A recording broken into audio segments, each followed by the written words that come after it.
Another space. whole other space. Yeah. I think there'll be a party zone down there. Awesome. And we don't know for sure yet, but I don't think sound travels much. Like Shoshana was playing her ukulele and singing in her room, and I was upstairs and couldn't hear her. And so, yeah, we'll do a full sound test. Like, how far away can you hear yelling or loud sex noises or whatever, you know? Yeah, right. We'll figure that stuff out. Yeah. I'm excited. Speaking of sex, I was talking to Brant because he has a girlfriend who lives in Alaska, and she comes down every now and then. But I said, you know, in my opinion, you've been just so much more effective since you hooked up with Alyssa. And I said, and I believe in the synergistic power of sex. Absolutely. Oh my God. You know, I mean, there's nothing quite like, yes. Fucking use it. Yes. Sex magic. Yes. Yeah. Yeah, I know that I'm way healthier, way happier, way less now that I get well cared for. And you know, and I also have gotten to experience what it's like when I'm not well cared for, you know, in the bedroom, and yeah, it's hell. And now I'm like, yeah, it's, now you're able to communicate what you need. And I understand the value of you know, now that I have experienced like truly connective lovemaking, and you know, and the communication that happens in that whole thing too, like it's life-changing. It's literally life-changing. It is. And some of it's so simple, like he and I are often talking about that. I'm like, I really don't think people touch each other this much. Like we're not doing anything that fancy. It's just we're, you know, like cuddling, you know, for longer periods of time. We're just like, it's literally like there's such a breadth to how we can be together, and it's so small-minded, the conventional perspective of sex, and lovemaking, and the value of it, and the difference between scratching an itch, you know, and just doing it for an orgasm, and like, wow, you know, or doing it for somebody's orgasm, but not necessarily for your own. Right, yeah, and that's just mutual masturbation, but yeah, true, like, creative. And I'll tell you what, though, like, actually, when Brian and I when we first started seeing each other, like, I actually did have premonitions of some of the stuff happening, and that has happened, but I didn't want to admit it. But I had an extremely clear vision, and I'm glad that I wrote it down, but I had an extremely clear vision during one of our first times together, and I had actually recently before that learned about sex magic, and I was practicing it, and the vision was, you know, essentially of this a very successful author, that's me, who like had this whole, and now I'm getting lost, but it basically was, it's like he gets to, never mind, I can't do it now. It's a good vision though, and it's what's happening. Excellent. Yeah, it's weird, my words just disappear sometimes. That's all right, I love you so much. I love the fact that your words disappear. I love the fact that you are neurodivergent. It makes me so happy that we can live together in our divergence. Right. Yeah. Damn. Honestly, that may be the first time that anybody's ever appreciated my neurodivergence. Oh, fuck. Yeah.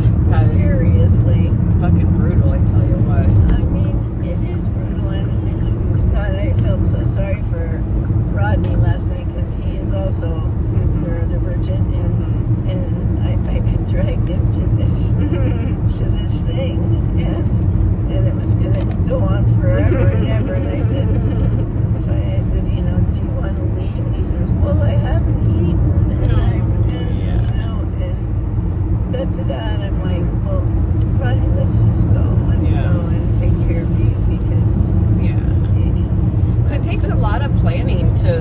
sure you can take care of yourself. Right. And it's sometimes if you don't know what you're getting yourself into, there's no way really to prepare. No, that's right. Especially for neurodivergent people. Exactly. Yeah. Yeah, exactly. I mean, I can pretty much handle anything.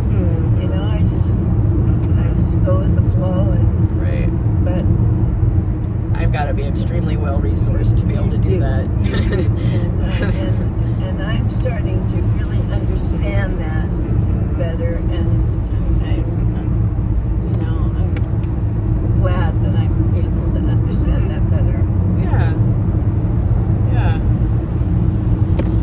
And there's a lot of things that are just so simple that really would benefit really everybody. Everybody. And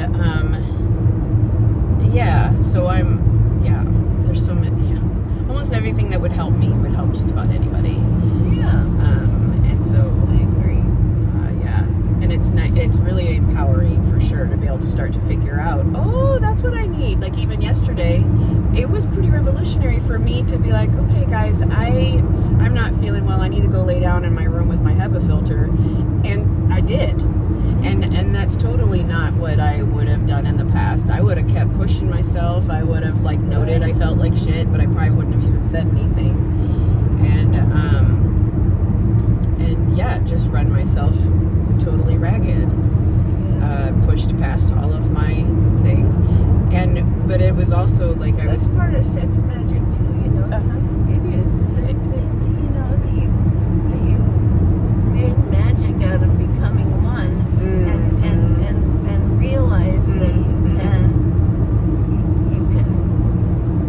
use those resources of Brian's in order to take care of yourself.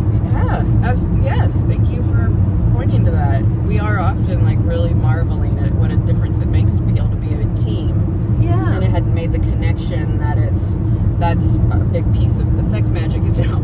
Yeah, it's coming together as one so that you can be far more effective. Resource from each other. Exactly. Yeah, I love that. I do too. Next lifetime, I'm going to have a partner. But it's also been really lovely to explore how those needs can be met in some ways through other relationships, though, too. It's not only through the partnership. It can also be through platonic intimacy. And I know that's true, but yes, I want to feel what it feels like to fall in love, to actually really fall in love with somebody. Yeah. I like that. Yeah. I talked to my ex-husband on the phone the other day. Yeah. And I told him that you are the love of my life. I've never had another one, And I have 4 children with him, and they're really great, and I really appreciate what we created together. And even though it wasn't magic, it certainly wasn't magic. It was what it was. Well, the creation of the children was magic. The creation of the children was magic. Yeah. I'm really glad for that.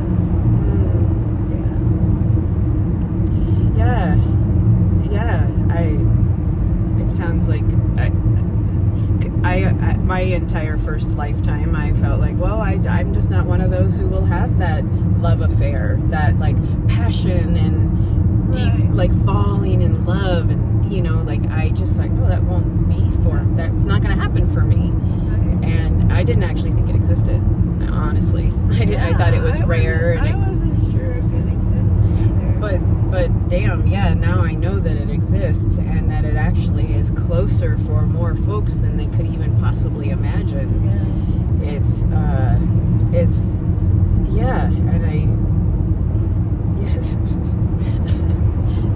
I hear your grief about that, and I wish so many didn't have to feel that grief. It's okay. I sort of wish that there was a more openness to there's two major there's the partner that you create babies with and create a family with, and then there's the partner for the rest of the life, and they might be the same, but I don't think they're very often the same. Yeah. And I think if my ex-husband and I had entered into, like, we are creating our family, we are creating our child, we are creating that life, we're investing in that, and then when we're done, and or we'll choose to, you know, evolve into something else. And I wish so much it had been that, because we did create an incredibly beautiful family for our daughter, and did create that, like, it's all, you know, the family spends a ton of time together, we vacation together, we, like, you know, like, very tight with his side of the family. That's great. But we weren't meant to spend this portion of our lives together, and it was meant to be with Brian. Friendly? Unfortunately, no. And I think it was partly because we weren't able to. I didn't know he was leaving me. I didn't know. I didn't know that's what was happening until it was too late. I didn't know that either. Yeah. But John never spoke. He's a Native American, so he didn't use his voice. He just was very quiet. And then one day he said, "I'm leaving you," and I'm like, "Oh, okay. Wow. Do you want to talk about it? Should we go see counseling?" He says, "No, I don't want to talk about it. I'm leaving you." And then he continued to stay in the house for days. And I said, "When are you leaving?" Right. Yeah. I thought you were leaving. Right. And it's very confusing for me to see you here and know that you're leaving. Yeah. And he said, well, I don't know. And I said, well, get your shit together and leave. Damn, I tell you what, it was almost word for word the conversation my ex-husband and I had. Fuck, I was like, what I can't. What are you said you're leaving. Why are you still here? Well, where am I supposed to go? Well, not here, dude. Like, you're freak. This is too much. Like, go live with your dad. Do something else. Yeah. Fuck. Wow.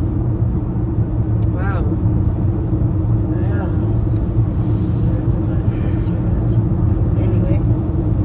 And unfortunately, I mean, I think what the experience we're speaking to is extraordinarily common. Yeah. And god damn, it cut me to pieces for a long time. Too bad. You know, men are just not socialized. And no, it's true. And I wish it wasn't. I wish that the primary means of communication wasn't intellectual verbalization. Because that's not everybody's first language. And then, unfortunately, you know, that's actually one of the main fights Brian and I have, is I'm like, I am not as fluent in intellectual verbal as you are. And so when I get upset, I fucking can't meet you there. And then you get mad at me because I can't meet you there. Like, you know, like, you need to meet me where I'm at. And maybe it's not all fucking verbal. And I think that's at the crux of many relationship. I know that was the crux of mine and my daughter's issues, is that I remember saying, we're not speaking the same language. I haven't had a chance to learn yours. Spend enough time with me so I can learn yours. And we weren't speaking the same language. And I couldn't hear subtly enough or recognize subtly enough the signs of what she was communicating. Are you and her still friends? Well, we're definitely in a pretty significant repair cycle right now. Like, there were a couple of years where there was very minimal communication, and it was extremely challenging. But she's 21, and so now that she's still very young, but she really is a very mature 21-year-old, and she's astounding, actually. She's astounding. It's amazing, and I think now that she feels like she's got her feet under her, and she does feel less like a child, I think that's where she's starting to feel like she can come toward me, you know, and mostly right now she just asks me for help with business type stuff. Like, I need help with my bank account situation, I need help with this, I got this crazy bill in the mail, what do I do with it, you know?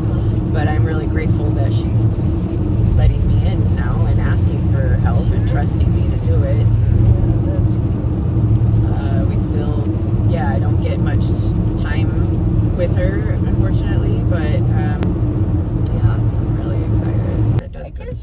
gone that way and then turned in. Mm-hmm. Shoot. It's okay. It's okay. What the fuck I'm doing. Don't worry about it. But seeing the success of you being able to raise some funds for your treatments, Ayana actually she made a post and requested financial support for her treatments and others. And I don't know how it's gone because I haven't followed up, but that's a huge deal for her to do that. That is wonderful. Because when we did a fundraiser for her about a year and a half ago, like it was practically like pulling teeth. I was like, "We're doing this, Ayana. Like, you need this financial support, and it's ridiculous." So Yeah, it was a big deal. I kind of remember that. Mm-hmm. Yeah. I feel blessed that I was able to, so then you turn right here and then left in. Yeah, we could have done the other. It's okay. I guess I just go. Efficiency is not top priority.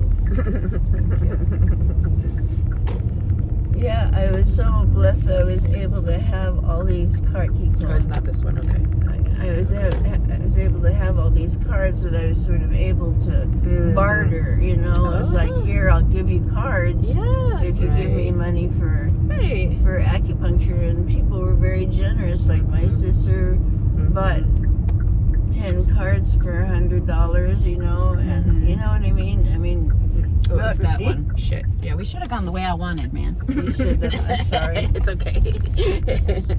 Yeah, exactly. Like people feel really good about being really generous. Yeah, and they get something in return. They get my cards, and now I don't have any cards. Is it Bank of America? It's actually right over there. It's okay. Oh boy. Okay. I'm a little spacey. It's okay. And you are way more efficient than I am at this point. But It's not necessarily about efficiency, I tell you what.